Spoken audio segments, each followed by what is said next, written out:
Coming to us from the Houston area, we've got Jon Clark with us. Mr. Jon Clark, Clark Energy Consulting. Yeah, Jason, down here south in Houston, it's getting pretty hot. Summertime's approaching, so thanks for having me on the show. Well, I appreciate you coming on. It's a good time to come on and talk about what's going on. Of course, there's been several rounds of CARES financing. We've had some bailout talk. We've had several states now talking about nationalizing oil, if you will, getting in and controlling production.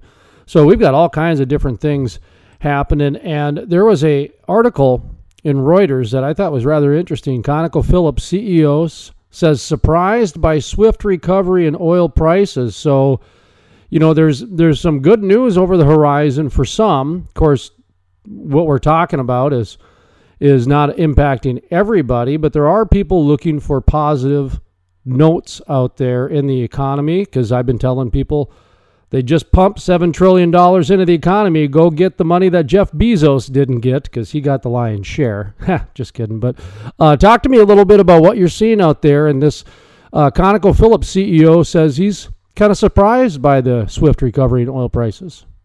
Yeah, Jason, I'm surprised too. To be honest, it's been a couple months since I've been on the show, so glad to kind of share, what I've seen lately, and I think, oil prices going negative was a big shock, and then, today we're sitting at oil's at 35.80, so close. I think it approached 40. I think recently, and so it rebounded quite rapidly. I was actually surprised too, and I know Conoco was actually pretty vocal in that they were one of the first operators to actually announce that they were shutting in wells, and so I think it was about 450,000 barrels that they shut in, and obviously the CEO is surprised with the rebound. I'm surprised. I'm sure some of those shut-ins really helped with the supply and demand, but the question is, are operators going to open their wells back up at the current prices? And that'll be remain to see. But I think, I was certainly surprised. I think, going forward, it's going to be a question for operators. Do we open our wells back up? Do we leave them shut in? And prior to that, the question was, do we shut them in or do we curtail them?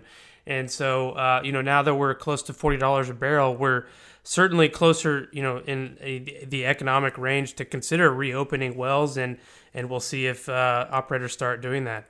Unique time, really, because the shut-ins are creating quite a ripple that, takes a little bit for people to realize. And then when you layer in some of the PPP money that is set to expire July 31st, you've got a few things that the energy industry is really paying attention to and trying to get this swift recovery going. There's a reason behind this. Okay, there's a reason behind that, because when you shut down a well, it's hard to get those people back. They got to go find jobs somewhere else. A lot of times they don't necessarily want to work. They've got family issues to deal with. And then you've got a lot of the 1099 employees that, if they got to diversify their economy or figure out a new way of life, they got to talk to their wife or their spouse or significant other, to make things work, because anytime you have adjustments, it ripples into your personal life and et cetera. So I get why there is such a call to action, if you will, to address these wells one way or another. At least in the Bakken, they're talking about, okay, the shut-ins, either let's address it now, or there's going to be problems down the line, if that makes sense, John. Yeah, and actually, I heard yesterday there was a deal announced. Northern Oil and Gas bought Williston Basin acreage from WPX, and so there's still companies that are positioned to acquire at this point, which that was great news to hear. It was a small purchase. I think it was 1,200 barrels of oil equivalent per day. But, there are companies that are going to survive this and be positioned to grow. And some of those companies like Northern are already taking advantage of, the low prices to purchase companies that are, willing to sell. And so that's definitely good and healthy for the industry. I think it obviously has been troublesome with, the low price environment, but I think, the companies that are, have the business models and the acreage positions to thrive will, ultimately survive this, and there will be plenty, I think further, in the next few years, plenty of M&A deals and opportunities to, take advantage of companies that, are looking to exit. So, it's good and bad. It's kind of like, you have people that are wanting to get out, but also buyers still. So that's good news. I guess I kind of look at the economy right now when it comes to the oil and gas market as it's almost a reflection of what's going on in the political world and a lot of other areas where it's very polarizing, meaning that it seems like, in the political world, you got one spectrum and then the other spectrum of the extremes that are kind of in the leadership roles, if you will. And the people in the middle, they're kind of figuring out their way. And when I look at the oil and gas industry, I don't really have much, I'm not too concerned about the big guys, called the big three, the big four, even the big five. I think they're gonna make it through, and if they don't, a lot of it's shown that the government will bail out of a lot of the big companies, whether it's too big to fail or whatever the case is. So when I look at the bigger companies, I think they'll be okay. It's those middle ones that I think are really vulnerable right now, and the reason I say that is because the small guys. And I just talked to a few this week. They don't get a lot of press coverage. But the fact that they're able to be quick and nimble, and the fact that they're able to diversify themselves much quicker than a lot of the bigger companies, especially publicly traded companies, that's going to be their strength. Because whether it's artificial intelligence coming in, whether it's remote fracking so that the roughnecks can now go to their kids' soccer games, or it's a Zoom office 5 days a week and 3 days a week will be at the office. I don't know. There's a new workflow and a new way of life that is even impacting oil and gas. So that's just kind of a little bit of a caution at the same time, an observation. And I'd love to know your opinion on that, Jon Clark.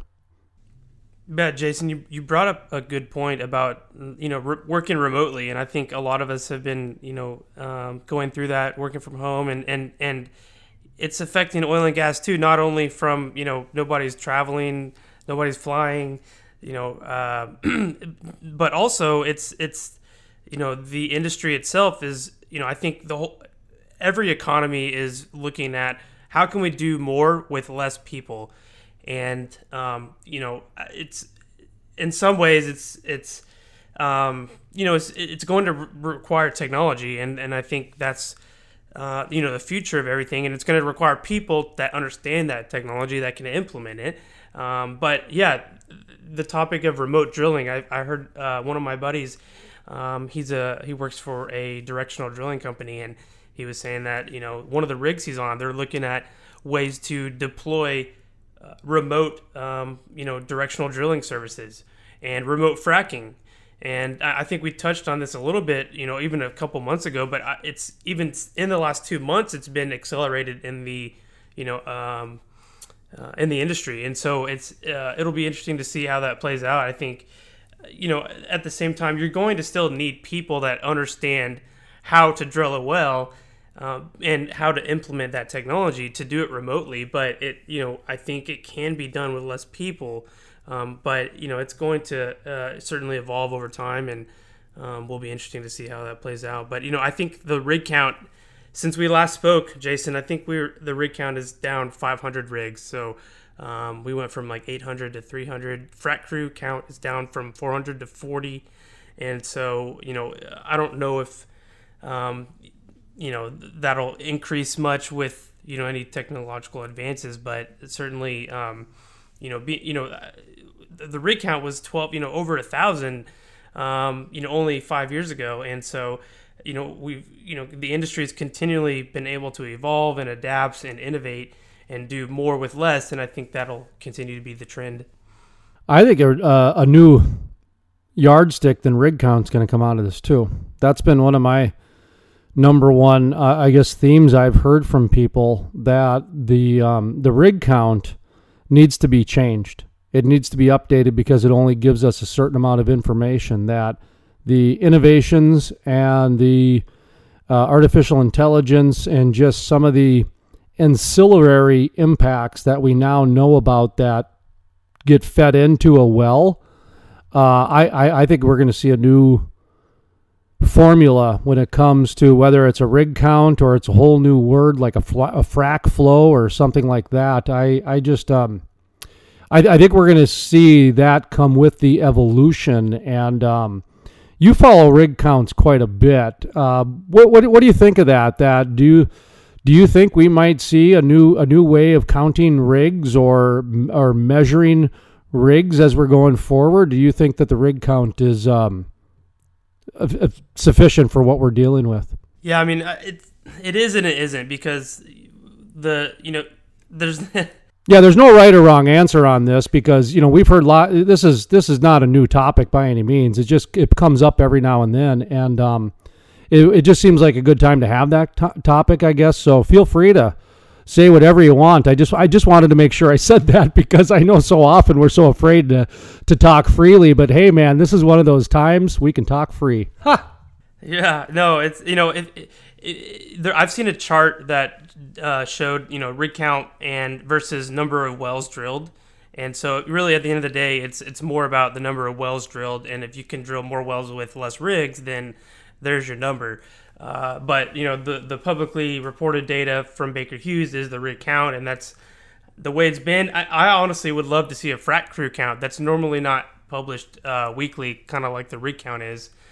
So I would love to see that. I think that's really the best indicator, because if you're fracking a well, you're going to produce it. But there are wells that are drilled but not fracked, right? So there's also that disconnect. But I think at this point, the conversation, sub $40 a barrel is more about what do we do with our existing production, and how do we manage that? And so going back to the original, touch point on, do we curtail, do we shut in? There's actually a lot of considerations, not only from the reservoir impacts, but also, how many people does it require? Are we going to have? Do we even, like in some cases, we may have the opportunity to shut in a well remotely. There are what's called SCADA systems. It's supervisory control and data acquisition, where you can actually, in some cases, shut in wells with the click of a button on a computer. And in other cases, most often it requires a guy that has to go out there to shut in the valve. But there are remote actuation opportunities for production. And then the other thing to consider is, what about the facilities? Do we need and then is there an opportunity to test the wells? Like sometimes there's multiple wells that flow into a single facility. If you're going to shut in a well anyways, how can you take advantage of the opportunity to test the production? Or in some cases, there's been technology installed with the wells, like fiber optics in the subsurface, and I think it would be a great opportunity to shut in a well, produce it, and then evaluate how the flow regime may change in the subsurface in these 15,000 foot laterals. So it's certainly interesting. I think there's a lot of opportunity to take the information and make decisions off of it and understand the reservoir a little bit better.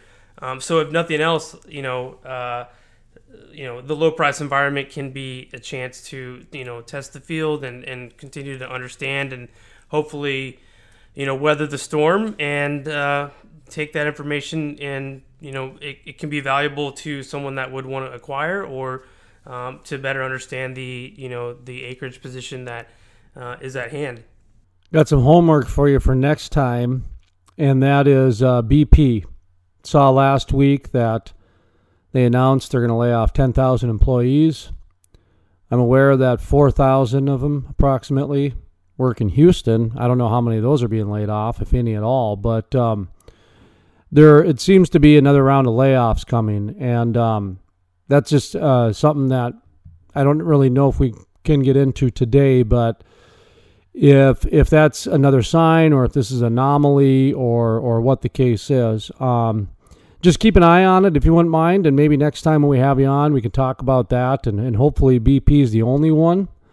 But generally, it's from the top down. So once BP lays off people, that's going to have a ripple effect through. So again, folks, $7 trillion printing out in the economy in the last 6 months. Go get it, because it's out there.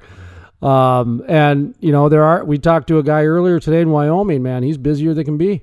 he's busy because he got into a little bit of municipalities and diversified himself a little bit. And the big guys are diversifying themselves too. So there's a lesson that can be learned there too. That it almost seems like diversity is what's kind of getting some people through. And you got to be really smart about it, because now is not a time to make mistakes. Now is the time to be really sharp about your next move. And so it's almost best to crawl as opposed to run, if you will. But anyway, I just want to give you some homework for next time, because that's a little bit heavier of a topic than maybe you're prepared for. But have you been following some of these potential layoffs and everything?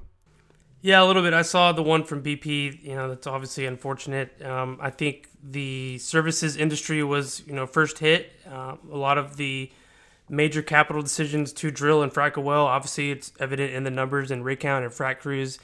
So that was certainly the first, to take a hit. And then it's, I think, unfortunately, some of the operating companies are now looking at what they can do with their staff, and it's, to be honest, it's gotta be awful to get laid off while you're stuck working at home. Like, to not be able to look your boss in the eye and see, speak to the person that's laying you off. It's sad, and I feel for everyone that's having to go through that. It's I've gone through layoffs myself too, and yeah, it's tough. I think some of the things I've learned through the experience is just to be resilient. To identify the transferable skills that you can apply to other areas and run with it. Obviously, I think oil and gas is cyclical. We know that, and it always comes back, and that's the good news. But it's been rough the past 5 years. So I certainly feel for everyone that's going through that. Any final thoughts as we kind of wrap up? Anything that we left out? Anything you want to reiterate? As I like to give guests kind of the final thoughts. Mr. Jon Clark, Clark Energy Consulting. Yeah, no, Jason, I don't really have anything else. I appreciate the chance to be on the show. I hope everyone's staying safe, staying home, and we'll get through this together. So thanks for having me on the show, Jason.